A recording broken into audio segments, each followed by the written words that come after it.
వాళ్ళ మధ్య అనుబంధం ఏమీ లేనట్టే లెక్క. ఇది స్నేహితులకు కాదు, భార్యాభర్తలకు కూడా వర్తిస్తుంది. ఊరికే భార్య అనగానే, భర్త అనగానే పుట్టినరోజుకు శుభాకాంక్షలు చెప్పడం, ఓ చీరో ఏవో కొంటూ ఉండడం, ఈవిడ ఆయనకి ఏదో శుభాకాంక్షలు, అంతటితో అయిపోలేదండి. లవ్, ఇంగ్లీష్లో లవ్ అంటారు, తెలుగులో ప్రేమ అంటారు. చాలా పవిత్రమైందమ్మా, అది చాలా పవిత్రమైంది. లవ్ అంటే లవ్ నీడ్స్ రెస్పాన్సిబిలిటీ. భార్య జీవితానికి భర్త సంపూర్ణమైన బాధ్యత వహించడమే ప్రేమ. అస్తమాను నువ్వు అందంగా ఉన్నావు, నువ్వు అందంగా ఉన్నావు, డబ్బా కూర మాటలు మాట్లాడటం కాదు. ఇక్కడ అద్దం ముందు నిలబడితే తెలిసింది ఆవిడకి అందంగా ఉందో లేదు, నువ్వు చెప్పక్కర్లేదు. ఇక్కడ ఏదో డబ్బా కూర మాటలు.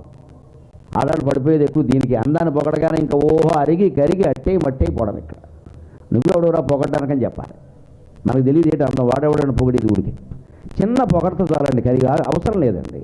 మనం ఏమిటో మనకు తెలుసు. ఇక్కడ చిన్న పొగట్ట కరిగిపోయే వాళ్ళనే మీరు గమనించండి. చిన్న విమర్శకి వెంటనే దెబ్బతినేస్తారు కూడా. ఈ సున్నితత్వాన్ని వదిలించుకోవాలి.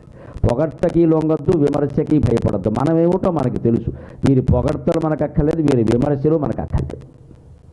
ఈ వ్యక్తిత్వాన్ని స్త్రీ పురుషులు సంపాదించుకోవాలి. మన మనస్సులో స్థానం ఉండాలి. భార్యకి కానీ భర్తకు కానీ రోజు కూర్చొని గంటల తరపున మాట్లాడుకోవాల్సిన అవసరం లేదు. పైగా భార్యాభర్తలు అరగంట మాట్లాడుకోవాలి రోజు. మనలో మన మాట, అంతకు మించి మాట్లాడవద్దు, లేచి వెళ్ళిపోవాలి అక్కడి నుంచి.